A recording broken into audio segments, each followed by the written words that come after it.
Voltaire, inimigo irreconciliável da religião, surpreende-nos com esta afirmação: se Deus não existisse, seria necessário inventá-lo.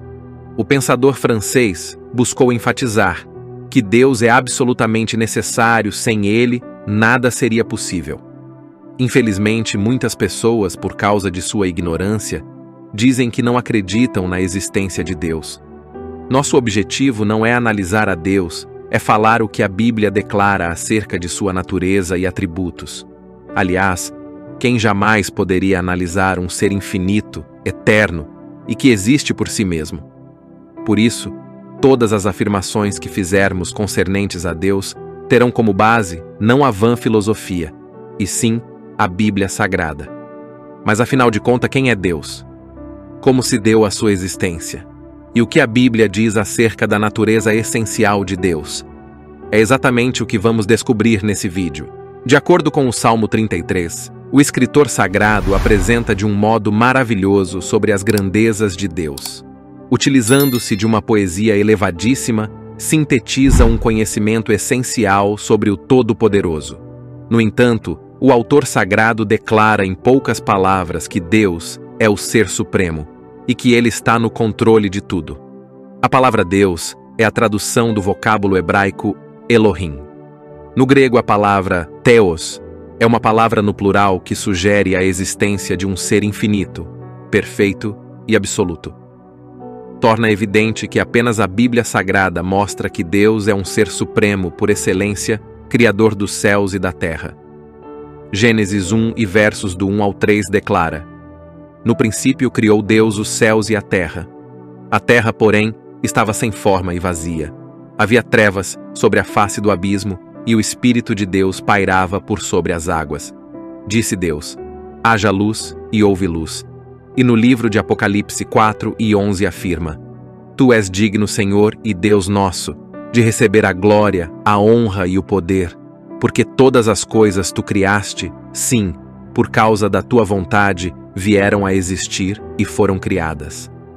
Agora você já se perguntou algumas vezes se Deus realmente existe? Essa é uma das perguntas mais antigas e profundas da humanidade. Então prepare-se para explorar essa questão. Como provar que Deus existe?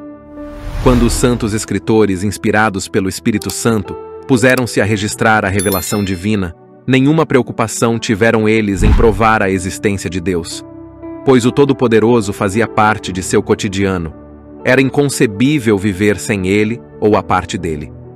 Depois que você assistir esse vídeo, pegue a sua Bíblia e leia com atenção o Salmo 136. Aqueles que se consideram ateus, seja de forma teórica ou prática, são tolos, como diz o salmista. Os tolos dizem no seu coração: não há Deus. Eles se corrompem e fazem coisas abomináveis. Não há ninguém que faça o bem. As evidências da existência de Deus podemos achar na criação, na natureza humana e na história da humanidade. Consideremos o nosso planeta Terra e nele as várias formas de vida existentes, as quais revelam inteligência e desígnio. Naturalmente, surge a questão: como tudo isso se originou? A pergunta é natural, pois nossa mente é constituída de tal forma que espera que todo efeito tenha uma causa. Logo, concluímos que o universo deve ter tido uma causa primeira ou um criador. Como diz Gênesis: no princípio, criou Deus os céus e a terra. Vamos analisar esse seguinte incidente. Um jovem disse a uma senhora idosa: antes eu cria em Deus, mas agora, desde que estudei filosofia e matemática, estou convencido de que Deus não passa da imaginação humana. Bem, disse a senhora idosa, é verdade que eu não aprendi essas coisas, mas como você já aprendeu, pode me dizer de onde veio este ovo? Naturalmente de uma galinha, foi a resposta. E de onde veio a galinha? De um ovo, naturalmente. A seguir, indagou a senhora: permita-me perguntar, o que veio primeiro, a galinha ou o ovo? A galinha, por certo, respondeu o jovem. Ah, então a galinha existia antes do ovo? Muito bem, disse ela.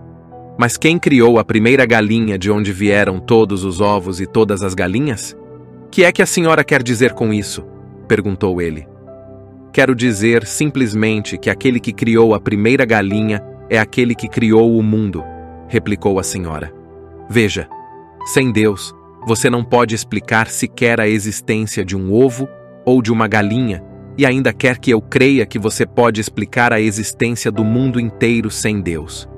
Em parte alguma, as Escrituras tratam de provar a existência de Deus mediante provas formais. No entanto, Deus se auto-revelou por meio da criação, através de Jesus Cristo e pelas Escrituras, deixando bem claro que Deus existe e Ele se fez conhecido. Mas o que a Bíblia diz acerca da natureza essencial de Deus? Continua aí que vamos tratar desse assunto agora. A natureza essencial de Deus é um tema muito complexo.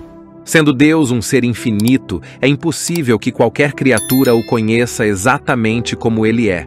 No entanto, alguns aspectos da sua natureza, como atributos transcendentais e atributos morais, há muito a nos dizer sobre um ser tão grande como Deus. Vejamos alguns atributos transcendentais. Deus é eterno, ou seja, ele existe por si mesmo. Ele não depende de outro ser para existir ou para continuar existindo. Jesus disse: porque como o Pai tem vida em si mesmo, assim deu também ao Filho ter vida em si mesmo. João 5, e verso 26. Essa qualidade fundamental de Deus o distingue de todos os demais seres do universo, pela qual ele possui em si mesmo o princípio de sua própria existência, sendo, portanto, incriado. Deus é Espírito, afirmou Jesus à mulher samaritana, João 4, e verso 24. Nesta definição essencial de Deus, aprendemos algo muito importante. Sendo Ele Espírito, transcende o mundo material, a sua substância não faz parte da natureza física. Deus é onipotente, Ele é poderoso para fazer tudo quanto pretende e que esteja de acordo com o seu propósito. O poder ilimitado de Deus jamais será resistido, impedido ou anulado. Em Gênesis 18 e verso 14 está escrito: haveria coisa alguma difícil ao Senhor? Podemos exaltá-lo, porque o seu grande poder é utilizado no cumprimento da sua vontade. Deus é onisciente. Ele conhece o fim de um determinado acontecimento antes mesmo deste ter início. Ele conhece todos os nossos pensamentos e intenções. O conhecimento de Deus é perfeito. Ele não precisa raciocinar nem fazer pesquisas. Seu conhecimento do passado, do presente e do futuro é instantâneo. Deus é onipresente, isto é, ele não está limitado pelo espaço material. Ele está em todo lugar ao mesmo tempo. O ser humano não deve se iludir de que exista um cantinho no universo onde possa escapar do seu Criador. A natureza espiritual de Deus permite que ele seja onipresente. Portanto, Deus é soberano. Ele tem o direito absoluto de governar suas criaturas e dispor delas como lhe apraz. Ele tem esse direito em virtude de sua infinita superioridade, de seu domínio absoluto de tudo e de todas as coisas dependerem totalmente dele para continuar a existir. A seguir, veremos os atributos morais do Supremo Ser. Deus é amor. O amor é o atributo de Deus que o leva a desejar ter um relacionamento pessoal com os seres humanos. João 3 e verso 16 declara: porque Deus amou o mundo de tal maneira que deu o seu Filho unigênito, para que todo aquele que nele crê não pereça, mas tenha a vida eterna. O amor de Deus é imensurável, é a sua própria essência. Deus é santo. A santidade de Deus significa sua absoluta pureza moral. Percebemos, portanto, que a santidade é o atributo que mantém a distinção entre Deus e a criatura. Quando os anjos serafins descrevem o resplendor divino que emana daquele que está assentado no trono, eles exclamam: Santo, Santo, Santo é o Senhor dos exércitos. Somente Deus é santo em si mesmo. Deus é reto e justo. Na Bíblia, a retidão é vista conforme um padrão ético ou moral. A retidão de Deus é tanto o seu caráter, quanto o modo que ele opta por agir. Deus exerce a sua retidão e a sua justiça, quando livra o inocente, condena o ímpio e exige que se faça justiça. A justiça de Deus é um atributo que manifesta a sua santidade. Uma vez que Deus é infinitamente perfeito, ele não tomará o inocente por culpado e nem o culpado por inocente. Abraão disse ao Senhor: longe de ti que faças tal coisa, que mates o justo com o ímpio. Não faria justiça o juiz de toda a terra. Gênesis 18 e verso 25. Deus é misericordioso. No Salmo 103 e verso 8 diz: misericordioso e piedoso é o Senhor, longânimo em benignidade. Experimentar a sua misericórdia significa ser preservado do castigo.